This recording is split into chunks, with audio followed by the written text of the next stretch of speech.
Let's see. All right, so we are live.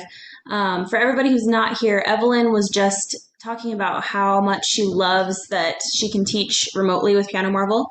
She hasn't seen any of her students in person basically since COVID started, and she's been doing great. Her students have been doing great, so she loves that. And it started a conversation about where we would like to go with the Find a Teacher webpage that right now is hosted on Music Marvel, and it's, as Cami was saying, it's not super user friendly. It's really hard to find teachers in the best way. You can't really search for a teacher that does online or search for a teacher that uses a certain methodology. Like, you have to just look for your area.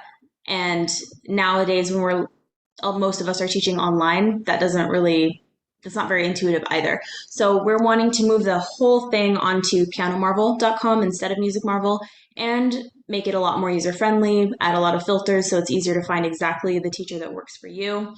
And we want to start marketing it a lot more so that we can get more students into your guys' hands.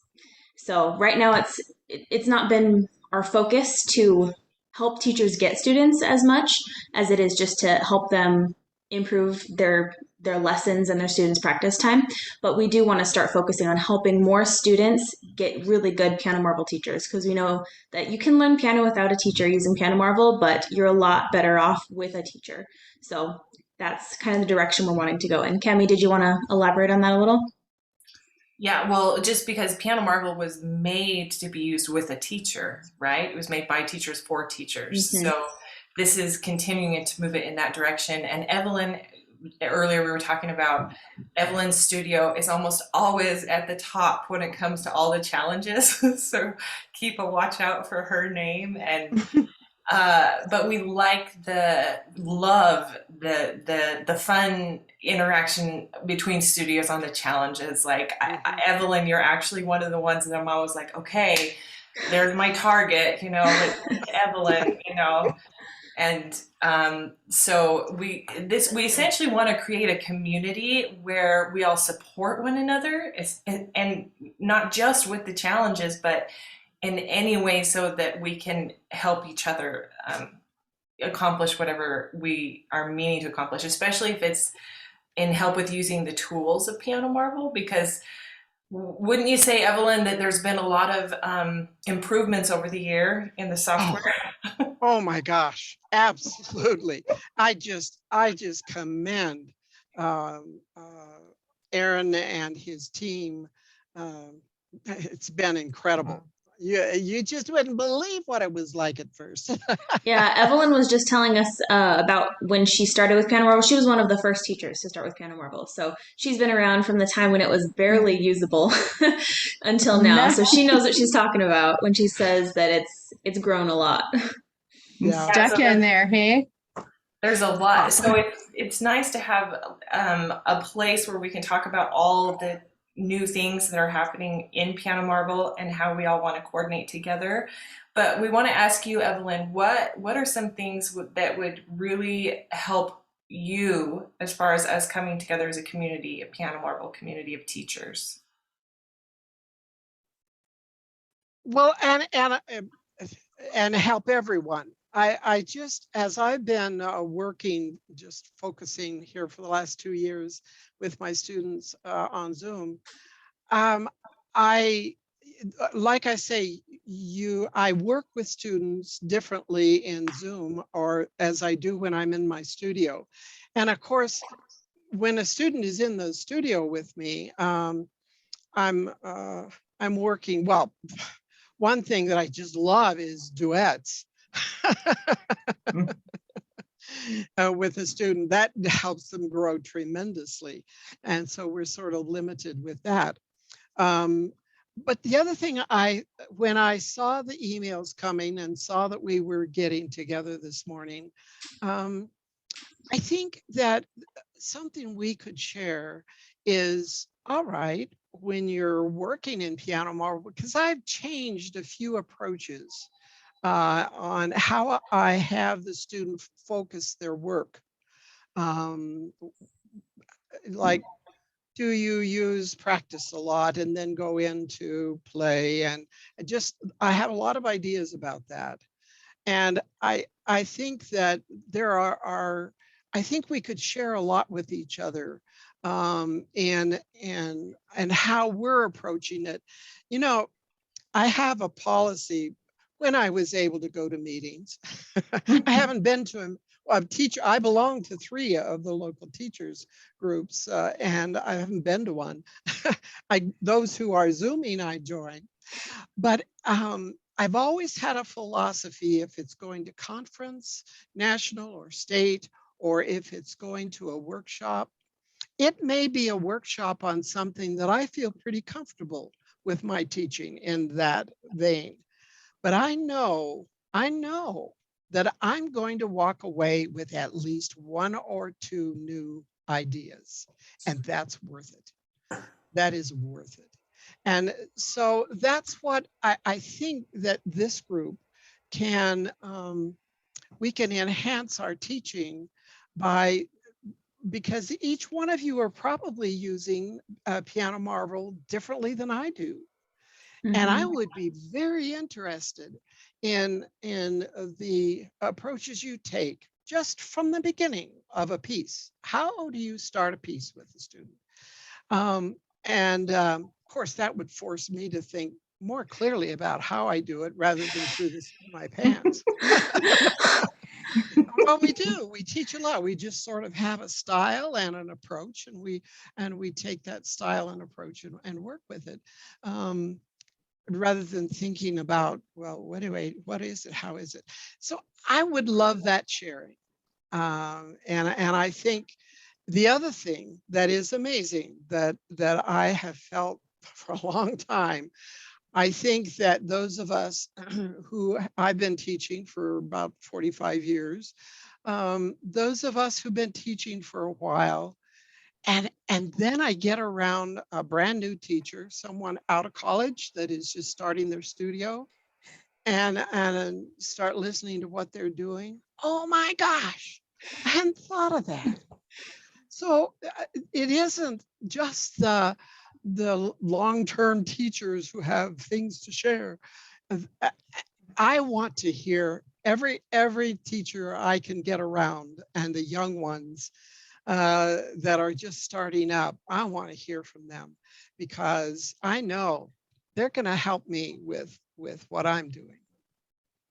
That is why you are an amazing teacher, Evelyn, because I love you, that so much. yeah, you're always wanting to learn and grow and change. And a lot of teachers, after having taught for 45 years, would say, I know what I'm doing and I'm going to stick to it. And that's why a lot of them nowadays are losing students to teachers that are willing to change. So I love that you're so, I guess, teachable and humble about, like, yeah, you know what you're doing, but everybody can teach everybody very something. Teachable. That's cool. That's a great quality to have. And I love that idea.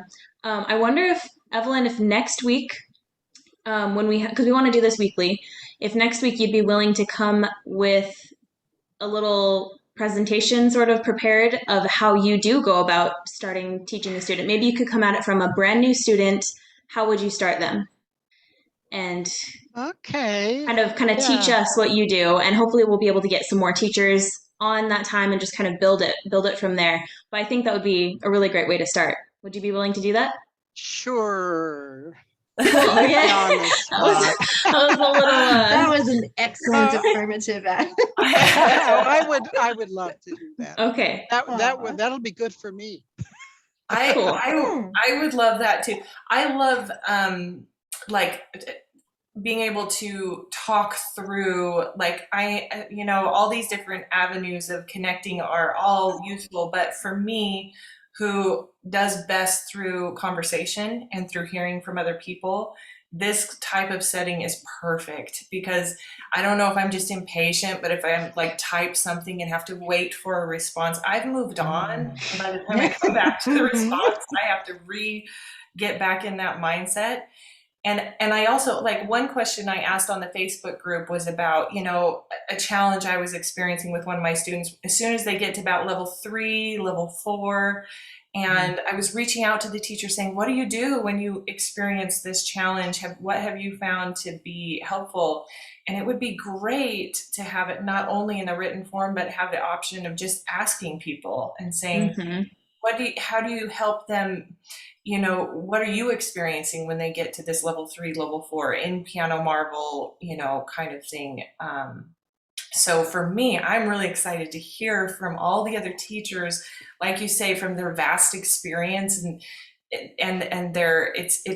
there's so much to give. Like we all have so much to give to help each other. That's exciting for me. I'm really looking forward to it. Well, and Karen Faye had some ideas that we were discussing. Do you want to run them by Evelyn and see what she thinks about all the? But we have so many ideas, Karen. Are we talking about the credentials, the professional yes, organization? yeah, Acronyms. So yeah, the acronym, and I always have to go CPM. I was looking at a lot of the different studios around. I'm not sure. Music for Young Children has a certification specifically. I'm going to for quickly music for interrupt. Karen Faye's in Canada. Just yes, to set the stage here. With the moose. Yeah. Yeah, and I our lived maple in syrup. Alaska for about 20 years, so I know all about. Wow. That's more intense. Kudos to you. That's a new brand of intense. Whoa. Alaska. Where were we before? Oh yes, music for young children. We have they have a letters after their name. In Canada, we have the CRM PTA. It's kind of like your national, right? Yeah, and we've been working on trying to get all of the different letters after your name straightened away, because the RCM has their own. Yeah. And they have like different levels, like, you know, they're a fellow and an affiliate and a registered this and a registered that. It's a little bit complicated, so we're just trying to make something for Piano Marvel that we can put forward to all these other people. You know, some teachers don't have a music degree, right? Like, it's just the way it is. Not everybody has a B Muse or an MA or whatever I don't. level. Yeah, right. Like, but that doesn't make you any less of a teacher, and it sure makes you you know, your Piano Marvel training sure does a heck of a lot more for you as a teacher than, you know, someone who did their grade 6 piano and is now teaching kids in their neighborhood. You know what I mean? Like, there needs to be something to show that you're trained to teach online in Zoom. Oh my goodness, that is something people must be searching for now. You know, just to have that after your name, I think it's an asset. I'm thinking it's gonna go ahead. What do you guys think? I would agree. Yeah. That might be something that this group can help. I mean, the Piano Marvel staff has done amazing things with developing the online experience, and they still have more on their plate that we're all waiting for. But that might be something that this group could help put together and then pass it by Aaron and his staff for their approval. So we might be able to put something together that would be a kind of certification for a Piano Marvel teacher. That's kind of what you're talking about. Do I understand that? So there is something in place right now, because there's a course on the website where you get your teacher certification.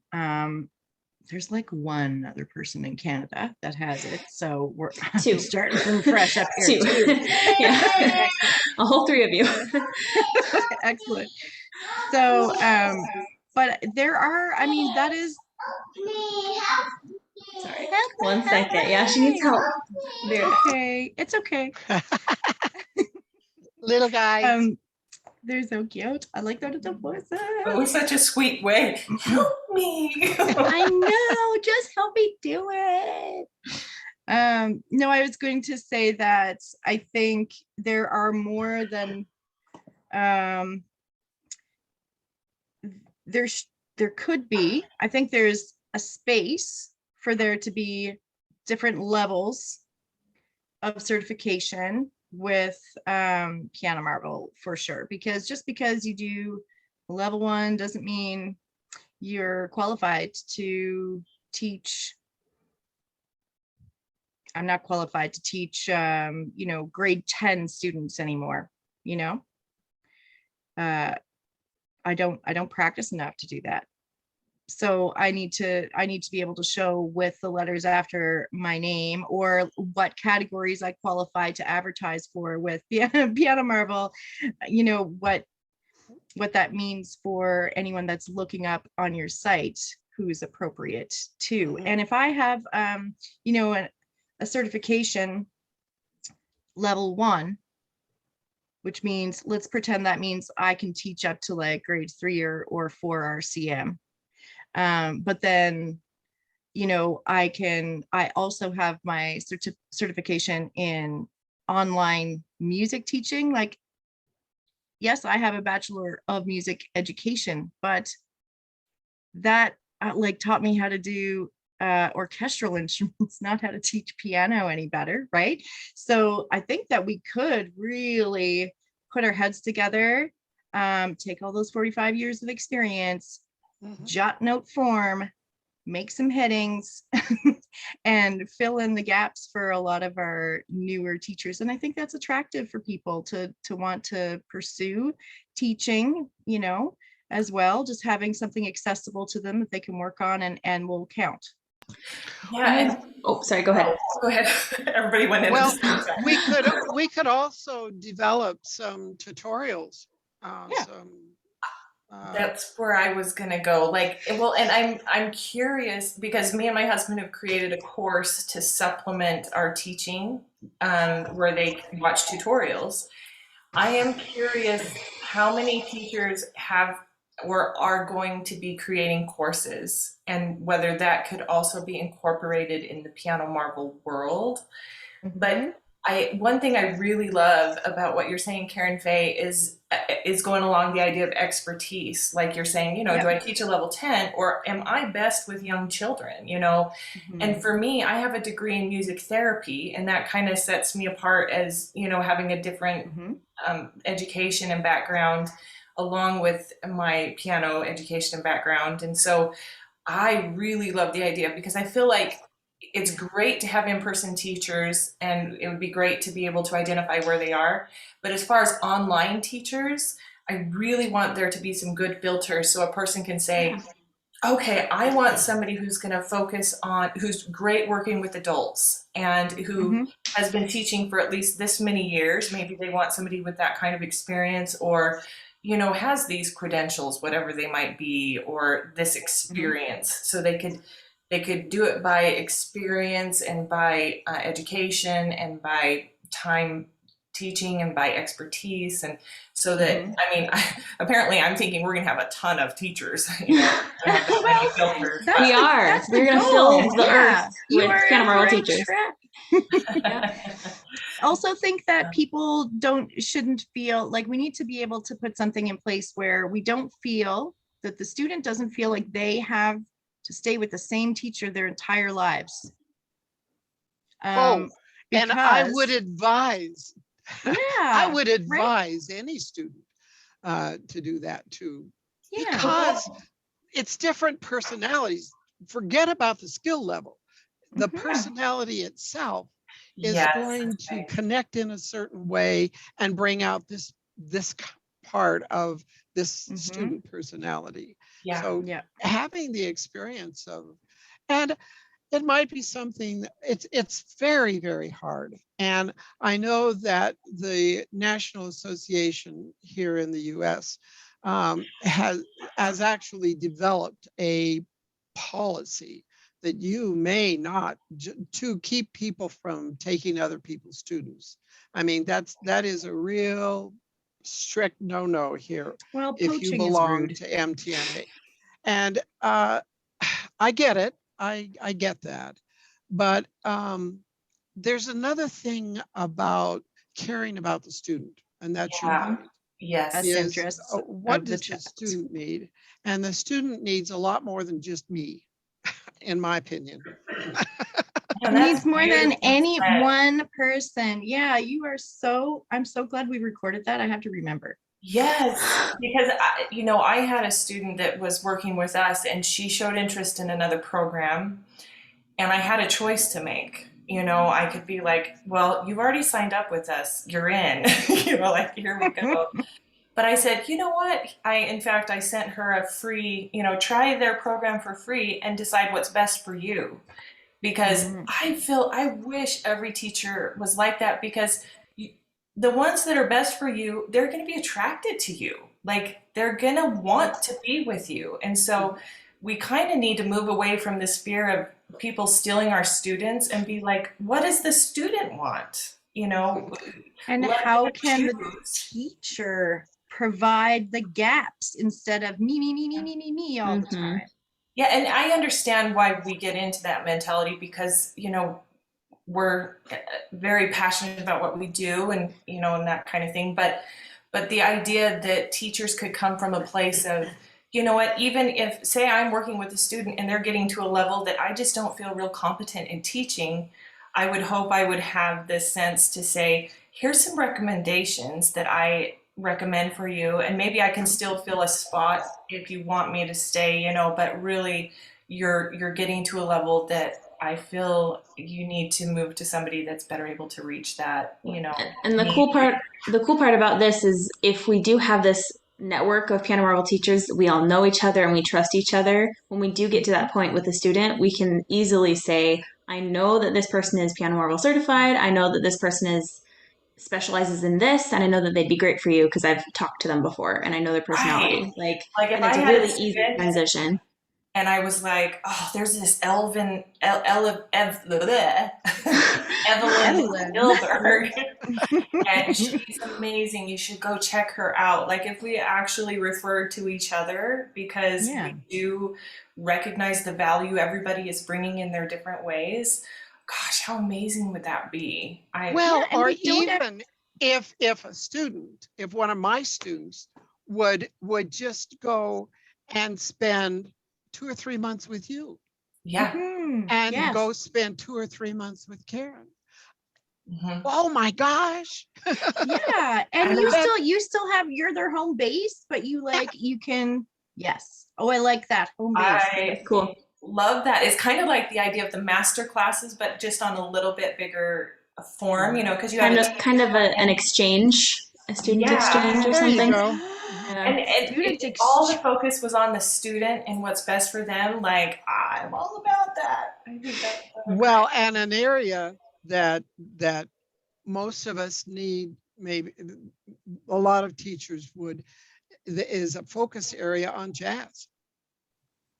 Yeah, no, How many teachers really know how to teach jazz?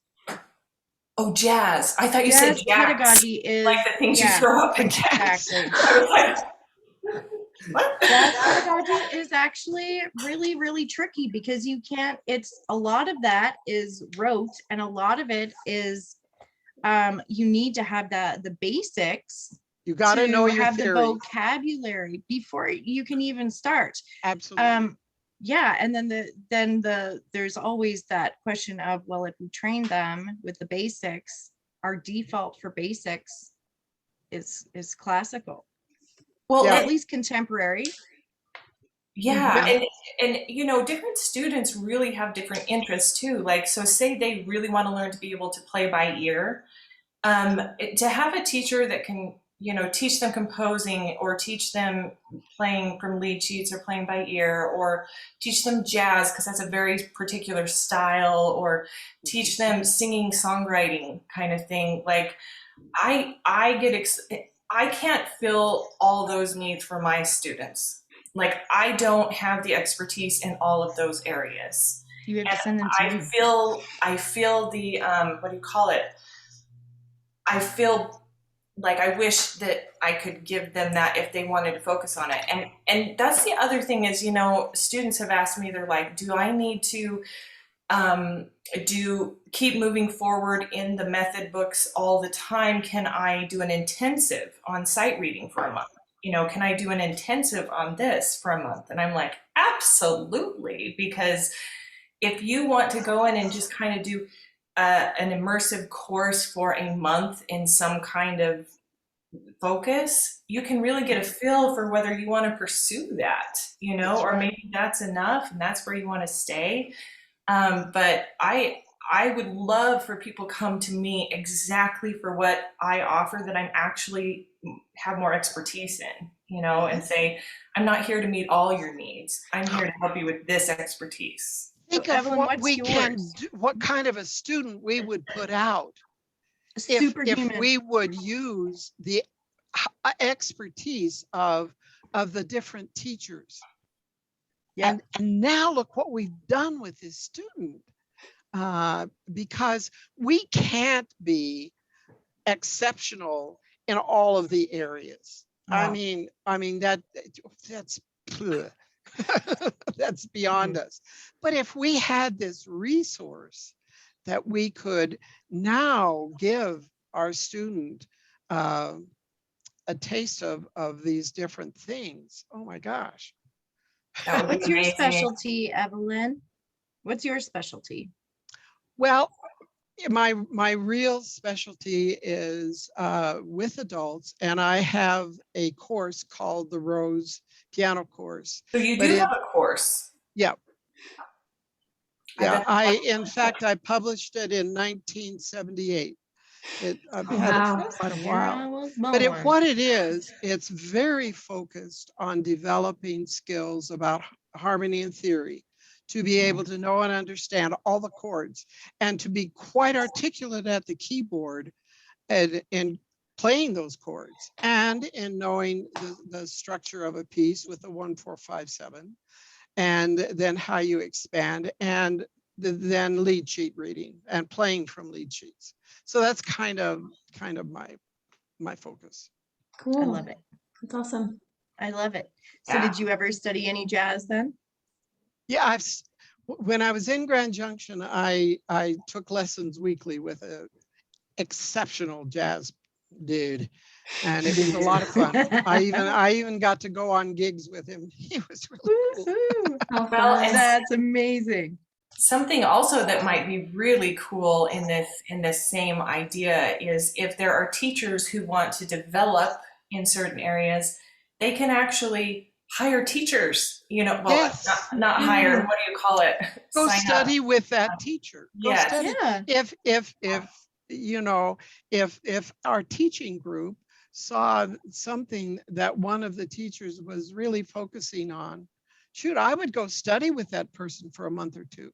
Yes. Yes. Hmm. Yes.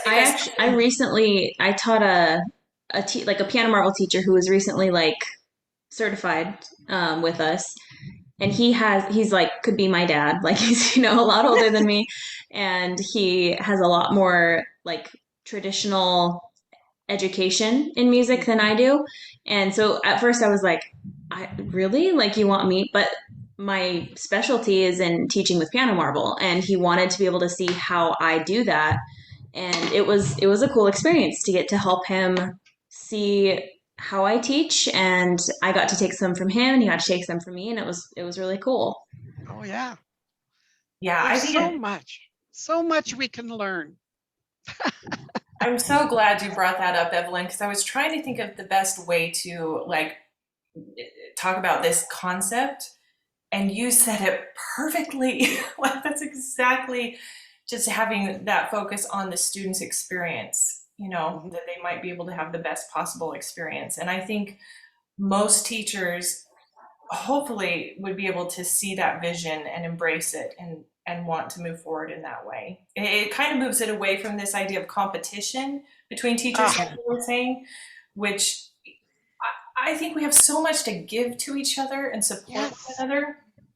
that Yes. So why was that rule put in with your association anyhow? Because I don't even know if it's part of our association's rules, but it is it's like the culture. So is it just because we're taking away other people's income by Yes. switching? Yeah, It's probably. just income based. We have to realize that we have a lot of teachers. That's their income. That's Yeah. how they live, is Yeah. with the income from their studio.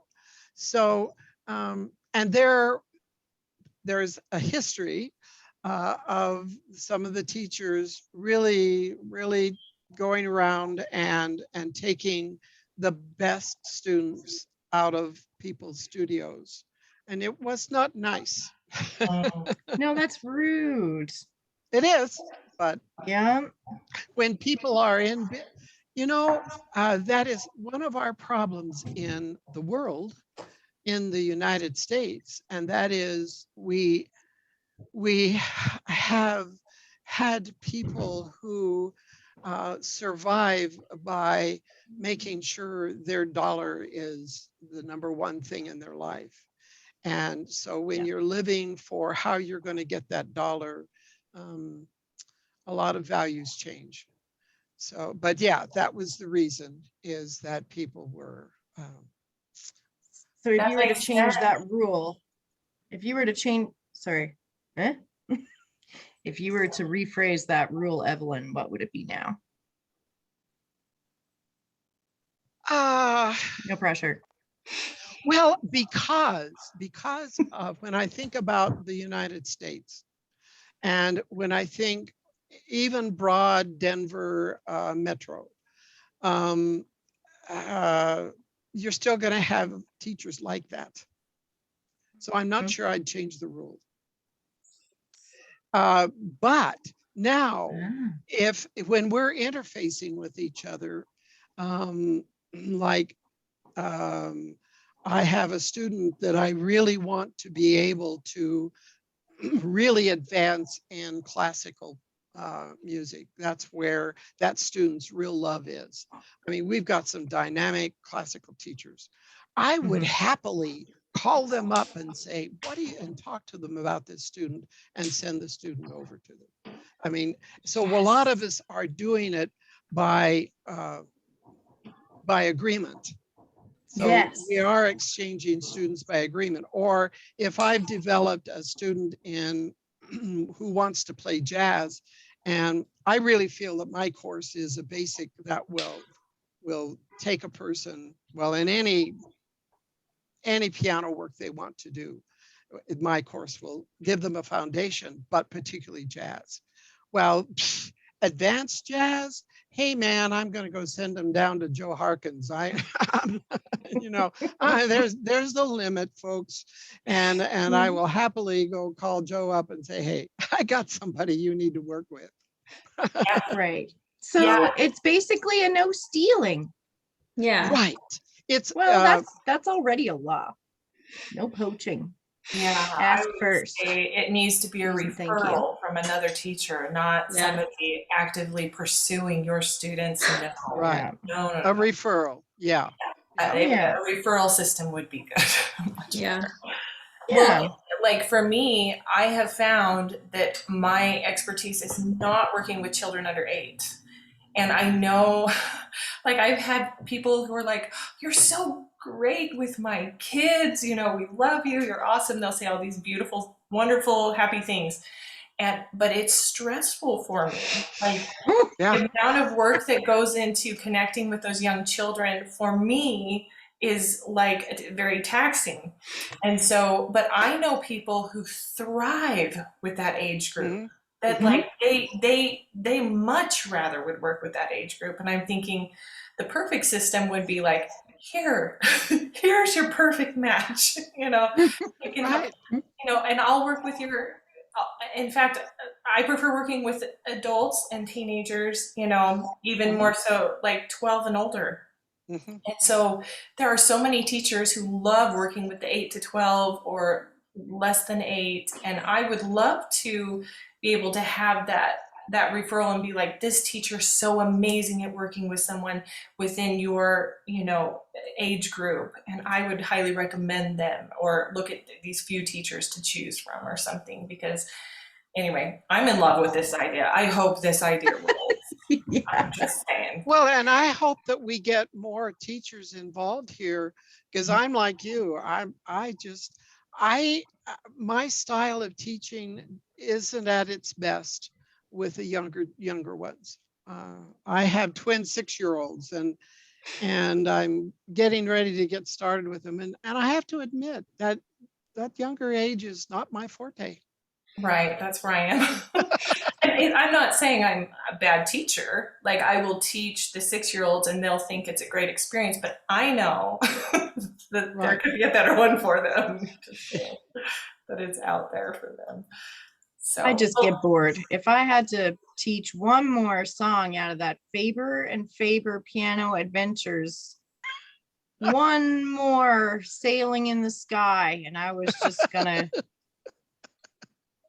Sailing in the Sun, sorry.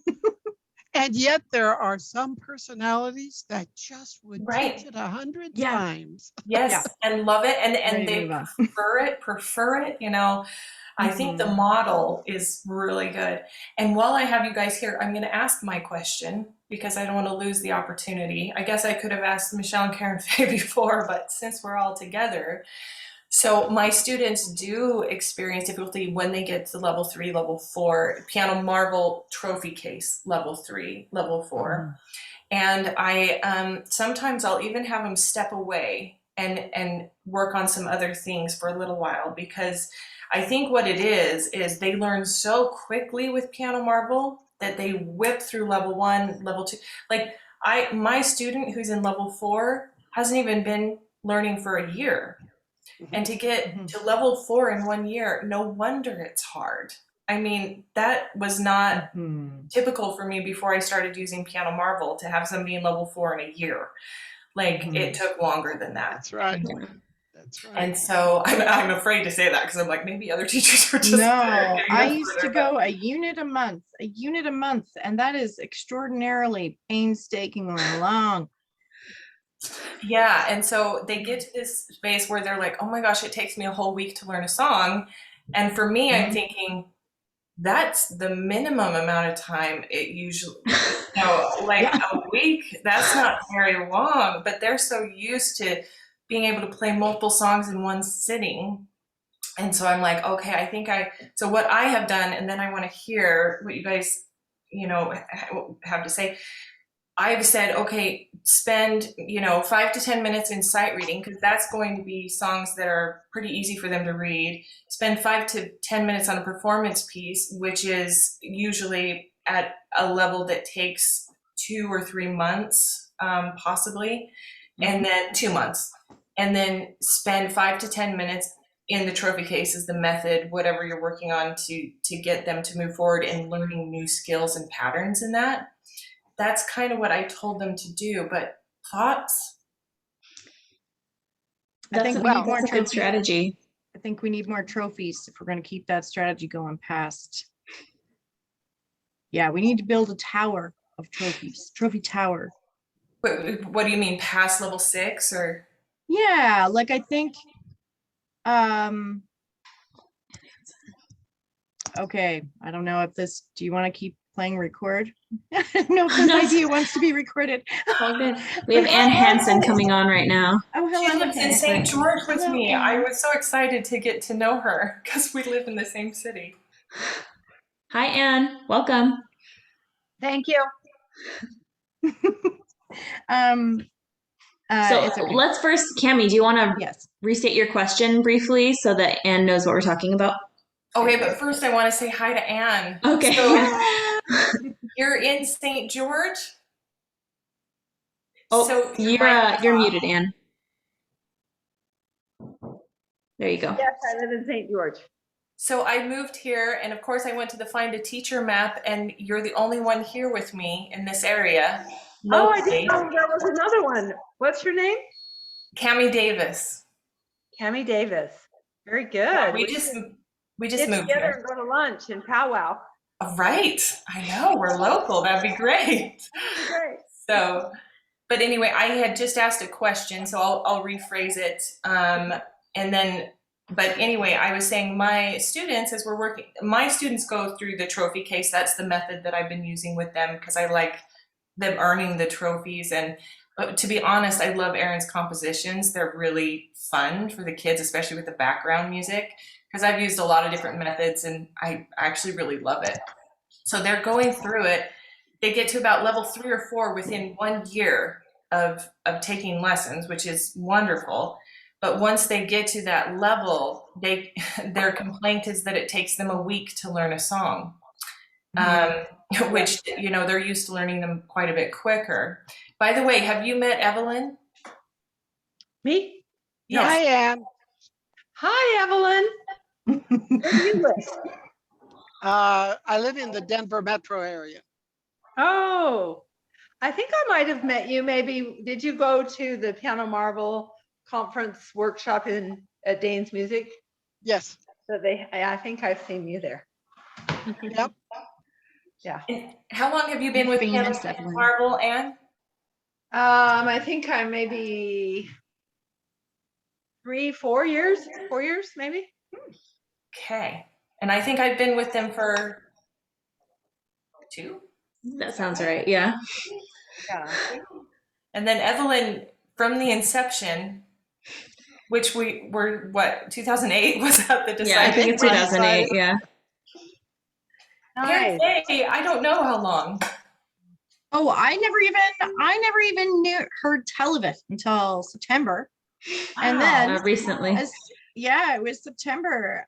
And then I finally, like, one of my students told it to me. They're like, I'm practicing my sight reading with this app. And I was like, okay, cool. Another sight reading app. I didn't even think. And finally, I was like, okay, what is this girl doing in here? And she was, and then I realized, like, I could practice my Chopin and it would kind of tell me when I got all those polyrhythms wrong. And so then I was like, okay, whoa. And then I became a teacher and an affiliate or whatever all right away. And Michelle, I think I just was like, okay, so Michelle, we don't have much. Hi, my name is Karen. I think I should be your rep in Canada. I like, and just it's definitely I'm so happy to be a part of it because it's the next generation. Everybody's gonna know how to play piano and get a solid education in music and literacy, and their brains are gonna develop so well because of it. That's it. Yeah, and Karen's been awesome. It's been a whirlwind, like she said, like it was just like, oh, what's Piano Marvel? Let's do this. So that's been good. Well, Yeah. and if you've looked at some of the other online tutorials, there isn't anything. There's No. nothing that compares to Piano Marvel. They don't even come close. That's I true. mean, you know, and I can't remember the name, but the music runs across this way. I'm sure you've all seen it. Simply Joy said Joy, piano. Joy Joy- Tunes. Joy Tunes. Yeah, Joy yeah. Tunes. Ah, but there Yeah. isn't nothing like Piano Marvel. It just. Well, thank you. We work hard. So I've experienced the same thing that I've already forgotten your name, Miss Cami, George. yeah. Oh, Cami, Cami? I know. Piano Panacea. I should change it to my name. Oh my Sorry. gosh. That's okay. So what do we do about that? Because they really lose their momentum. And then Yes, and they experience frustration because they're like, Yeah. oh, it's getting because hard. they're used to passing them off so quickly. Yes. Yeah, so that's why I'm asking it in this group because I'm like, well, you know, I definitely focus on sight reading, which gives them something easier to, you know, pass off multiple things really quick. But I am not quite sure how to essentially address the fact that they're in a different mindset at that point of saying, I used to do this and now it's this way. And you know, I try to tell them, you know, a week to learn a song isn't bad at all. You know, like No, If you were in that's traditional lessons, you'd have just maybe 1 or 2 songs all week long. right, right, Yeah. including the sight reading type songs.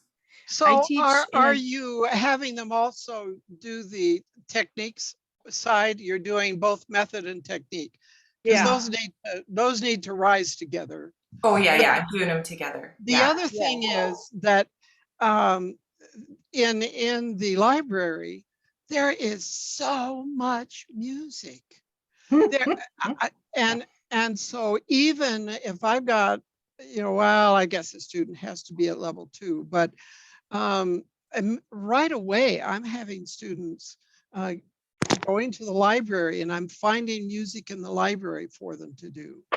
And I can also then start getting them into the easy classical composers, because I think that's important.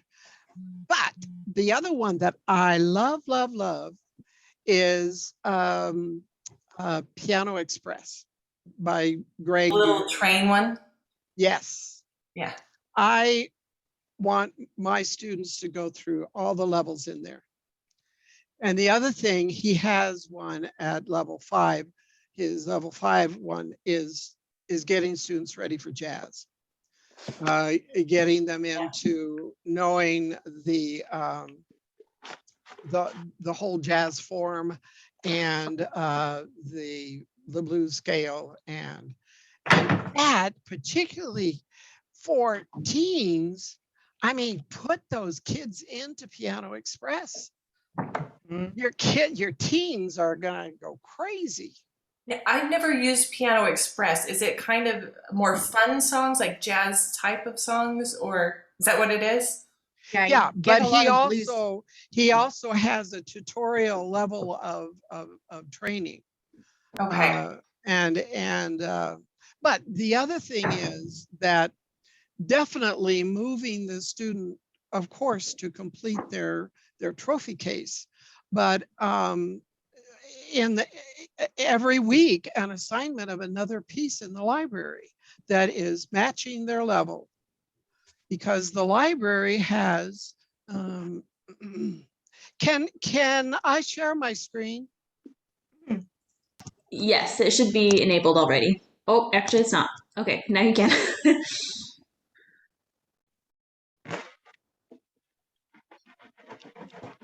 It looks like Christmas at Anne's house. Just Amazon, my Amazon fetish. I stack them up and then it is like Christmas. But we're also having a wedding in 2 days, so we're Oh, getting wow. Oh, wow. Congratulations on whoever's Thank wedding it is. Who's you. getting married? My son's getting married. Your son? Oh, that's so fun. Congrats. The last one, Okay. so then they'll all be married. Wow. Oh, look at those. That's Oh, is amazing. Piano Express, it's not an Alfred thing, is it? No, Okay. It's its Piano Oh, that own. one is that one's it different. is done by Greg Genter. I couldn't remember his last name. Okay. But Yep, and it's his own series. So. yeah, it's a whole series. And if you get down to, am I going to find it easy, fast? So see, he takes students through a lead sheet. So Nice. you've got to be able to play that chord. He gives you the chords here, and then he'll take you through and no chords. Okay. So this 5th level is very much leading you into jazz. And the one, 3 unit 2. So essentially adding things outside of the trophy case. So you'll be moving through the trophy case much slower, but you'll be developing. Yes, other skills. And I'll I also add one strategy that I use is to go out of order in the trophy case. Yes. What do you So, mean? like, Evelyn, can you go to the method real quick? Oh, wait, I'm sorry. I probably interrupted before you were done showing this. Were you showing more on this, Evelyn? Let me just say one thing about this. by the time you get through understanding a little bit about jazz, here is the jazz, the jazz blues scale. Okay. So and then you've got a jazz accompaniment, but that's really cool. Okay. Thank you for That sharing is cool. That's great. And I like your idea how you get I'm having my students work on a harder song all the time because we do a lot of recitals, but I think that would give them a lot of motivation to just learn a fun song every week. Yes. Yeah, I do like reading level, and playing level. So they're always working in their reading level, and I'm like, okay, but you can play stuff that's way harder than this. It just takes more work instead I of like your that a initial lot. reading. Good. So, Thank you, Anne. do you guys normally, as far as the performance pieces, how much time have you found to be a sweet spot for them to be working on a performance piece? Like how many weeks? Yeah. 6 weeks. 6 weeks? Mm. 6 to How about 8. you, Karen Faye?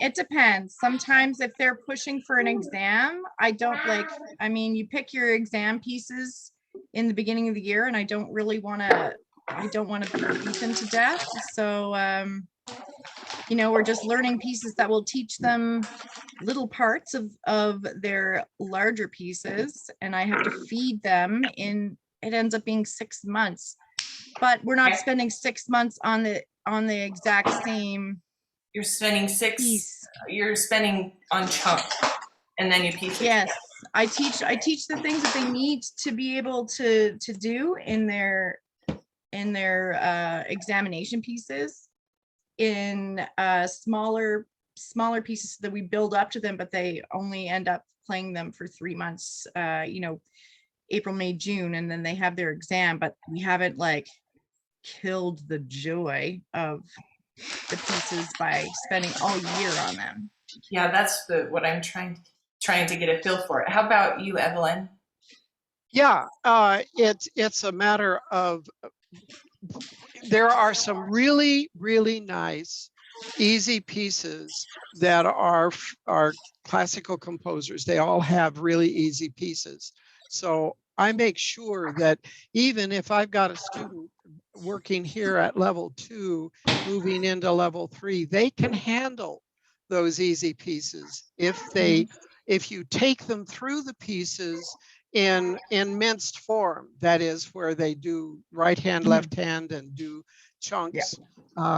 You can get them into some nice repertoire pieces. So I'm building repertoire by now.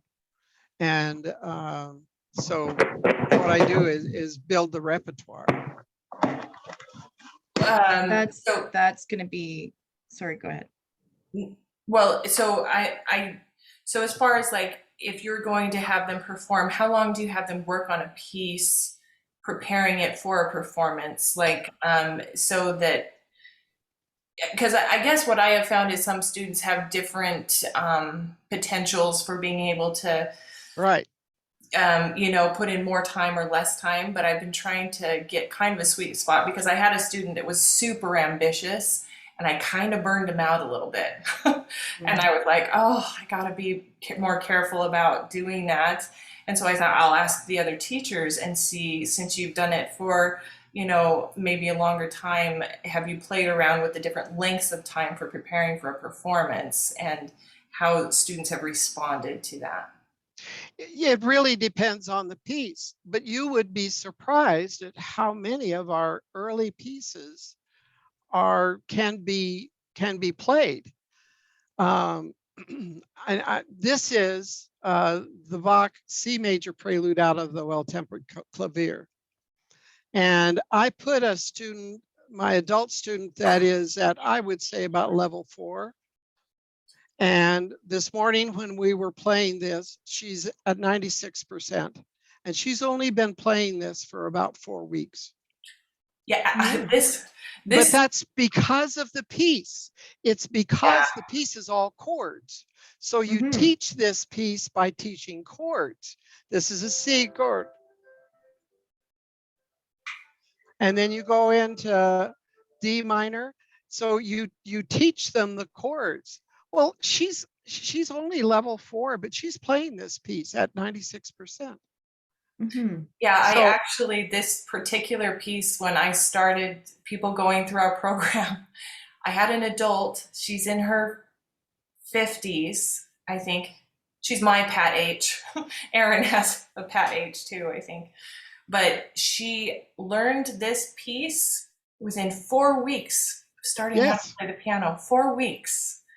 But she spent an hour a day, I think, between half an hour to an hour working on it, for 2 weeks to try to get it up to speed. But right. Well, the important thing about that piece is teaching chords and having them actually play the chords, and not play it as written, but play chords. right. And but yeah, that's my point. There are a lot of really cool pieces that are basically easy. And I always teach quarterly. I have my students recognizing the chords that they're playing before they ever start playing it. And this is true of all your pieces.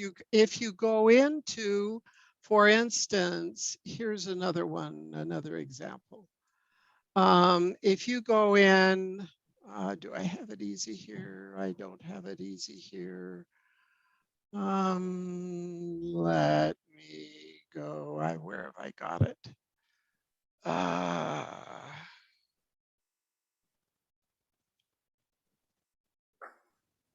Okay, so if I will have them go in and look at something like this.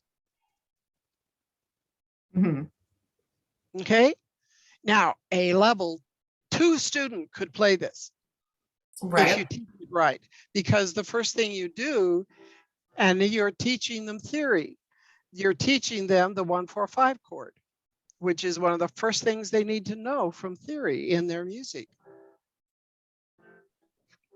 Well, then what you teach them is, oh, this is a chord. So that whole line is playing the C chord.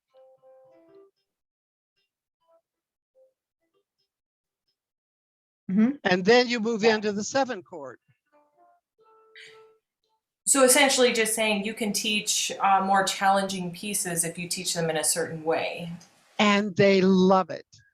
And that's kind of where I was coming from when I said go out of order, is there are really fun songs all throughout the method, and especially in like level 4 and 5, and even 6, there are lots of really fun songs that aren't too terribly hard if you're teaching them as a performance piece and they're not expecting it to take one day to learn. So if you go out of order a little bit just for something fun to do, it can keep their attention a lot better. And assign a piece from that level. Right. Say, I want you to learn this one, or let's look at which of these is your favorite. Let's learn this one. Even though you're only on level 3, we're going to bump up to level 5 for this week and learn this song. And it just keeps their attention better sometimes. So kind of a similar idea to Evelyn, just saying you can, bounce around in the library or bounce around in the trophy case and just kind of mix it up for them. So what I like about doing it within the trophy case is they're still moving up through the trophy case without knowing that they're doing it. So yeah, they're knocking off a piece here and there. Okay. I have a question. Do you gals keep an assignment notebook that you send home and have them bring, or is Piano Marvel going to do that thing where I heard was in the works where you could put their assignments right on their dashboard? It will. I hope so. It will. I'm sorry it's taking so long, but it will eventually. I'm so excited about that because I haven't done the notebooks because they forget them and whatnot. Yeah. What I do right now is I essentially make notes for myself in my phone, and then I just text back and forth between them or parents if they're younger. And that's I what I use use for now. Google Classroom. Google Classroom is brilliant. You can attach the PDF, the video, a YouTube tutorial, a link to their Piano Marvel. There's a chat, a stream in the front. You invite the parents, and the kids are all in that stream. And then in the classroom, you can categorize it so that the top, I usually put, my first topic is homework. The second topic is like their playing, their theory. And then the last one, I just have an archive where I can dump things that they don't really need to worry about anymore on a weekly basis, but that they can look it up over the week or the year or decade. And Karen Faye, how many students? I was just asking Karen Faye how many students you have. Right now, well, pre-COVID, I had 76 students, and now Wow. I have to tell you, I was done with that life anyways. COVID came at a great time. I was like, I couldn't handle another. I couldn't handle another. That's more than a You know what full-time I job, mean. isn't it? Yeah, it was a little silly. I couldn't, but I really wanted to do well. And I hired a couple of other teachers to help. And then, yeah, that was September, March, we were out. So come in a group? Sorry? Do you have your children come to lessons in a group? No, but I will be when we get back to that. I'm currently saving for my own piano lab in my basement. Ooh, Yeah. that'll be good. So, and David has joined us, and he has been working on the sound engine. So if you guys have questions about the upcoming sound engine, he's your guy, right, David? That's right. I I'm don't your know guy. what a sound engine is. It's our special What is name. a sound engine? Yeah. So when you open up, like for instance, any of the method tunes, right now it's just plays MIDI. And so it's kind of lame sounding a little bit. They're nice accompaniments, but with this new audio, hopefully it will be more fun to play along with. There'll be So, wave files. Yeah, essentially instead of like computer sound, like that's generated by the computer, it'll be actual audio files that were like recorded. So it'll sound like real music instead of like the fake keyboard sound. So when are we going to have the interface with an acoustic piano? Oh, that's what I'm waiting for, Evelyn. I'm waiting every day for that. It's coming. Yeah, we can't give you a time specifically because we are constantly working on it and it's constantly getting closer and getting better.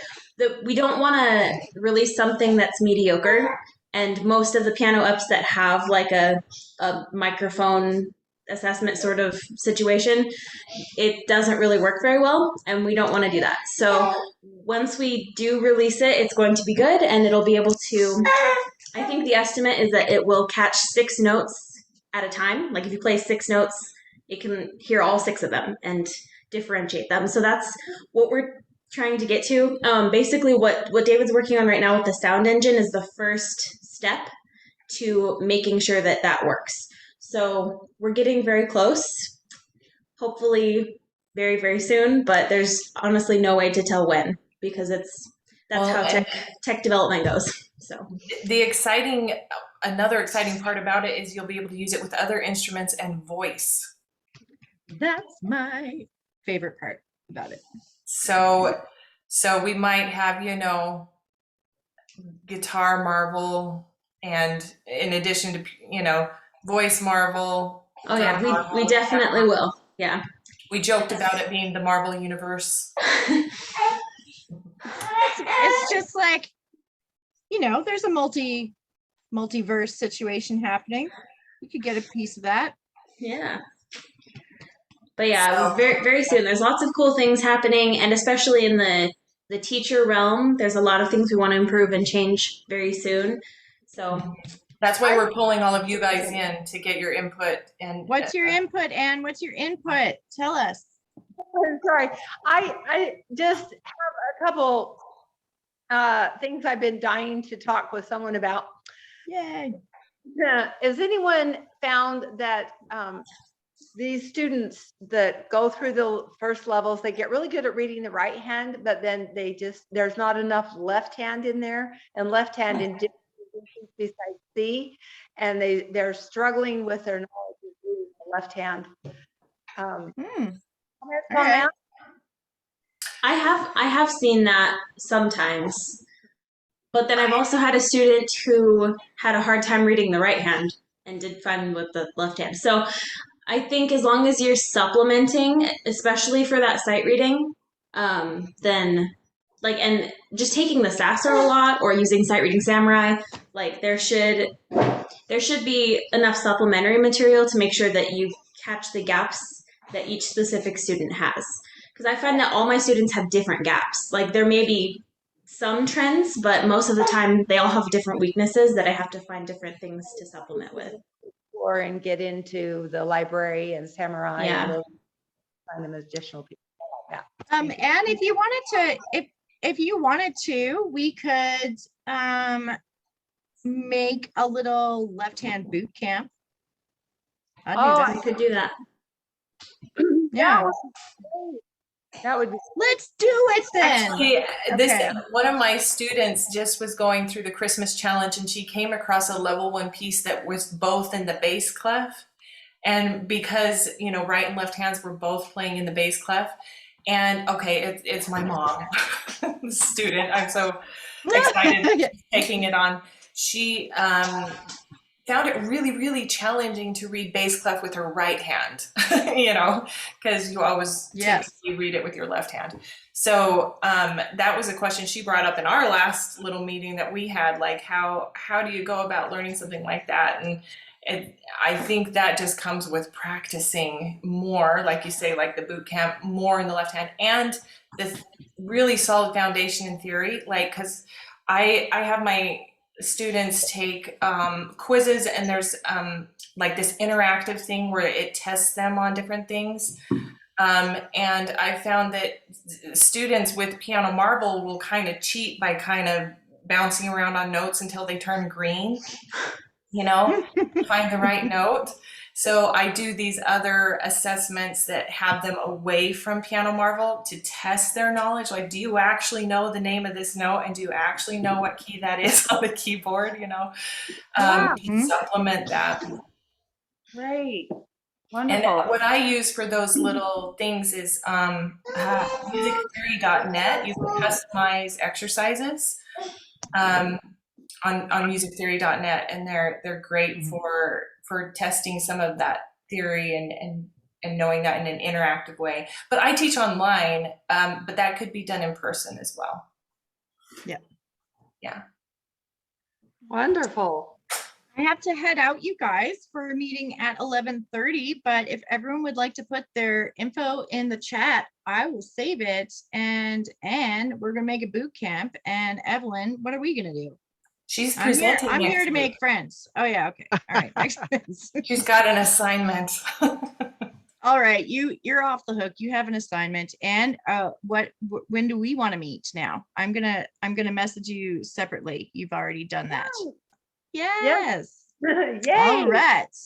I know, I'm excited. It was really, really nice to meet you all. I'm sorry I have to duck out a little early, but that's okay. We all probably have places to go, but I haven't. I have to say that I'm absolutely loving connecting with you guys, and I hope we can get more and more people together, because hearing from you, I love it.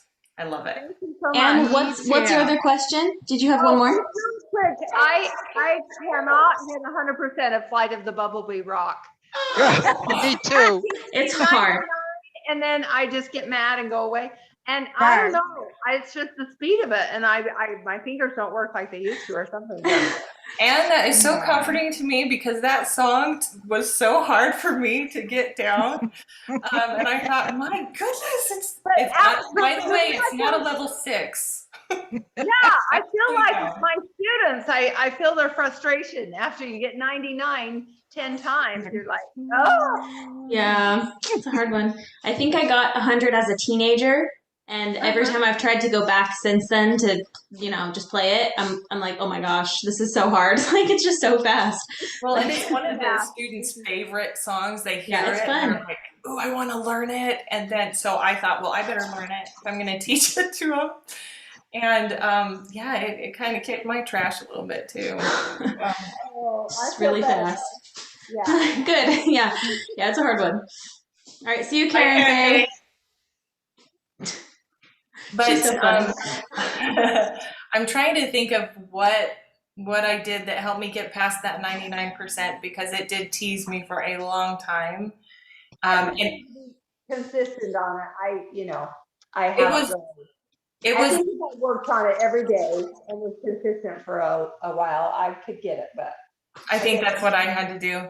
And it was just the speed. I'm not used to playing things that fast. I think Right. that was primarily the issue for me. Technique is not my strength.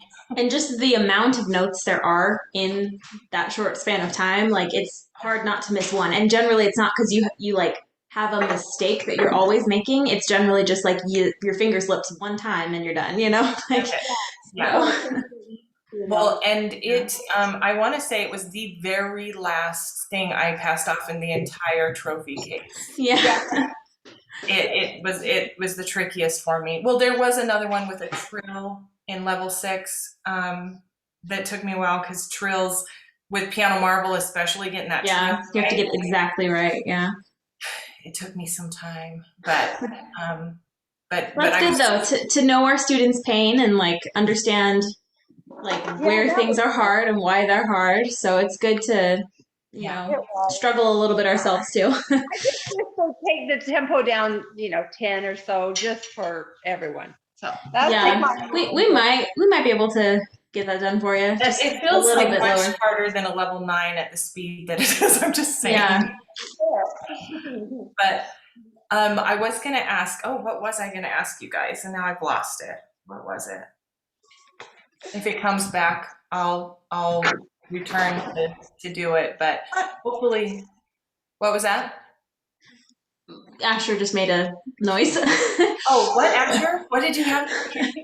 I know what I was going to ask. How would you guys feel about having a leaderboard for the SASR? I think, don't we already have a leaderboard for the SASR? Oh, no, we don't. No, we don't. Yeah, we have it for the SASR challenge, but not the SASR itself. Yeah. Do you think that would be fun or would that be intimidating? I think it would be intimidating. Okay. I think for lots of my students, they wouldn't want that information out there necessarily. Okay. So, yeah. That's good feedback because I was like, how do people feel about this? What do you think your students would feel about it? Mine? Yeah.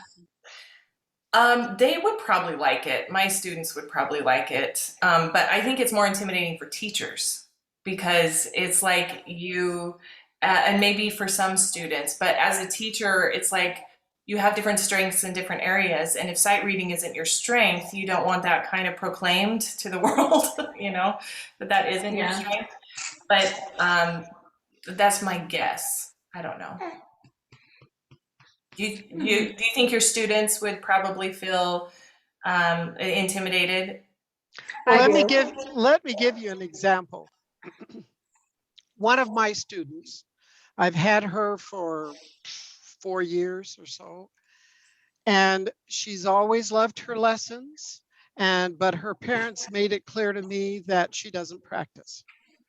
So the only time she touches the piano is when she's with me.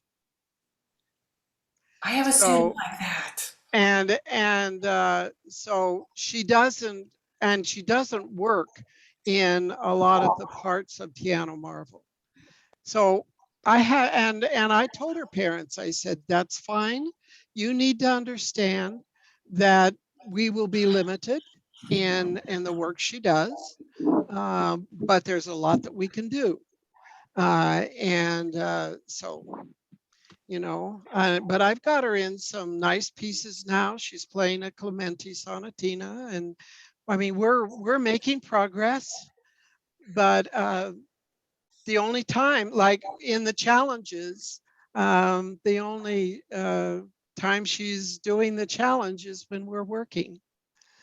And so, that kind of student, but and they were going to have her not, they thought that I wouldn't want a student like that. And I mean, I'm happy to work with her, and we have a good time. We have good lessons. She can really play well. And Piano Marvel is what, I mean, if I were trying to teach her without Piano Marvel, I would not make good progress with her. But yeah, so we do have students that aren't as active with their, and so, I haven't had her do a sight reading test for a while, and I need to do that from, all of the challenges we've been doing, the Christmas challenge and everything. But Do you do you yeah. teach private lessons, Evelyn? Pardon? Do you teach private lessons or group? Yes. Private? But I teach only over Zoom. Wow. What I if they, had good luck with Zoom, but that's another topic for another day. that we're thinking of It is putting together kind of something to help teachers if they want to have that option to teach on Zoom, like talking to people who have done it and the success, how it has been successful or unsuccessful, the different tools and stuff. I'm guessing there would be a lot of people who would find value in that, who would appreciate learning from people who've already gone through the learning curve of how to make those successful, if anybody's going to do them. But I was going to ask, what if it was an optional thing where you can opt in or out of the leaderboard? I don't even know if that's possible. Oh, I think that would be fine. I think that'd be great. That's the way to do it. Okay. Because, it's kind of like a grade or a score, whereas all the other challenges, you're earning tickets. Nobody knows which songs those are. So it's not like determining your, expertise or level or whatever. It's just you're participating. And so, okay. I was just curious about that. Oh yeah, that's something to think about. Oops. Asher may not like the idea. That's what I'm hearing here. So I was just say, Evelyn, so will you be ready next week then to give us a little, I guess, demonstration of how you would start a new student using Piano Marvel? Mm-hmm. Yeah, I'm excited about that. And then I missed the first part. Is this a new thing that you guys are going to offer once a month or once a week? Once a week. Every Tuesday we'll be here, and I think it would be good if every week we had one teacher that kind of showed us what they do and start with that, and then we can kind of build a discussion off of what they show us. I'm excited to hear what Evelyn has to say. I'm like, Yeah, I have me to too. wait a week. Okay, fine. But Great. also, if we could have it be clear up front, which we should probably announce this as we gather more people, that it's okay to come and go in this meeting. It's not one where you have to stay for the whole thing, unless so that people, because I'm afraid people will be like, well, I don't have that much time to dedicate every week. Yeah. But if they're like, oh, I want to get at least some of it, It's going to be helpful to meet other people that are teaching, and so you can have a little network if you have questions or. For sure. Yeah. And this is my favorite thing. I'll probably look forward to it every week. So, Cami, are you affiliated with Piano Marvel? Because your name is Piano Panacea, whatever. We're thinking of changing the name because nobody can pronounce it or spell it. What does it mean? It means a cure-all. It's essentially saying taking the strengths of and minimizing weaknesses, emphasizing strengths, minimizing weaknesses. That's really sweet. Thanks. But people not spelling it or being able to say it is a little bit of a roadblock. But anyway. But yes, you work for Piano Marvel. Are you? Am I affiliated? Yes, 100% for sure. Yeah. Okay. So, any questions before we go? Does anybody have anything else they wanted to add? Just thank you to everybody who came today. It was a really good discussion. Yes, and I'm glad you checked your email multiple times, Evelyn, because we didn't get it quite right with you. I was like, I hope Evelyn makes it because we kind of moved you around a little bit. So, I don't know All if maybe right. it's trying to show up on Facebook, but we might. I don't know if we're going to keep doing Zoom or Facebook, but we'll keep you. Well, yeah, we'll let you know what we figure out. If Zoom works better, then we'll probably just do this and then keep posting it on the Facebook group. But we may change it, so we'll let you know if something happens. But until then, it'll still be the same link every time. Does Zoom work okay for you, Anne? Then. Yeah, I love Zoom. Great. Okay. All right, cool. Well, All everybody right. have a great day. Thanks for coming. Bye. Bye-bye. All right, bye.